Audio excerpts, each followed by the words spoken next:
MakingAScene.org brings you AI as a bandmate, where it helps and where it hurts. Most independent musicians today are operating without a label budget. They are the songwriter, the producer, the booking agent, the merch manager, social media, and the accountant. Trying to fulfill all of these roles simultaneously leads to a predictable, exhausting burnout. Now there is a new silent player sitting in the rehearsal room. It doesn't complain about the van, and it doesn't show up late. It's artificial intelligence. The industry's reaction so far has largely split into two camps: blind panic or lazy reliance. For an independent artist, the real enemy is friction, the time and energy lost between a great musical idea and a finished release song. Any tool that helps clear that junk around the creative process simply gives the artist more room to breathe. Debating whether this technology belongs in music is a waste of time. It is already baked into modern mastering tools, audio plugins, and web browsers. The question we need to answer is what role this technology should actually play. Is it a supportive bandmate, or is it trying to take over as the bandleader? The answer lies in a strict division of labor. Machine learning excels at optimizing workflow, organizing data, and testing arrangements. But when artists apply those same algorithms to generate emotional expression, they actively harm their careers. This gives us a working rule for the modern music business. Artists must automate the friction of their daily operations while fiercely protecting the human expression of their art. This diagram shows an AI equalizer curve pulling down a harsh peak. For solo artists, it acts as a second set of ears, identifying flaws missed after long sessions. The value isn't blindly accepting the fix, but understanding it. The software is a teacher. Utility extends out of the studio and into the business. Language models can draft tour pitches, build out structured release timelines, and categorize fan comments into feedback. Data analysis tools can map scattered ticket sales and merch receipts, giving an artist a clear geographic picture of which specific cities are actually profitable to route a tour through. Utilizing technology for these unglamorous tasks provides a significant logistical edge.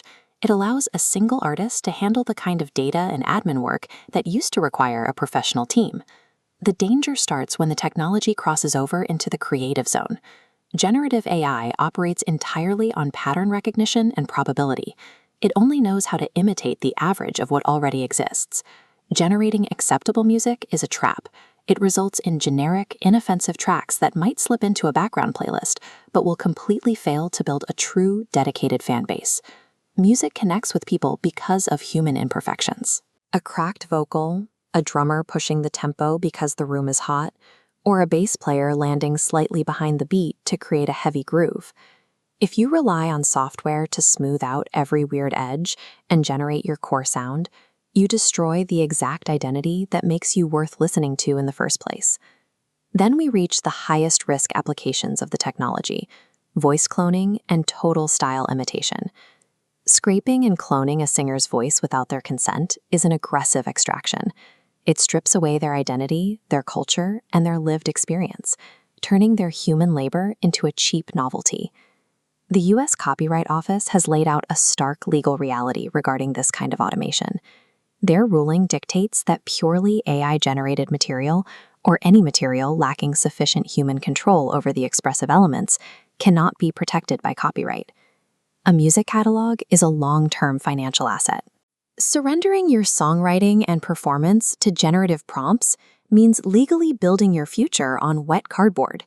The old music industry forced artists to trade the ownership of their masters for label access. Today's digital era allows artists to distribute their own work, but heavily relies on renting audience access from tech platforms. This network map shows the fan passport concept, taking disparate fan actions like ticket scans, merch purchases, and email signups, and funneling them away from corporate platforms into a single artist-owned central hub. This is the foundational data layer of an independent business. An AI assistant can process this own data to reveal highly actionable intelligence. It can scan the history and tell you that a fan who attended your last 2 acoustic shows is highly likely to buy your premium physical merch if you offer a direct pre-order. This is where the technology actually serves the artist. Giving musicians the data processing power to bypass tech gatekeepers and directly own their fan relationships is a massive shift in industry leverage.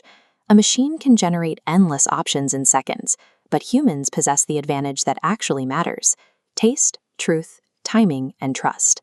Algorithms suggest, humans decide what resonates. The practical rule for the modern indie artist is clear. Use these tools to clean up the administrative junk and process the data, so your actual human soul has the room it needs to operate.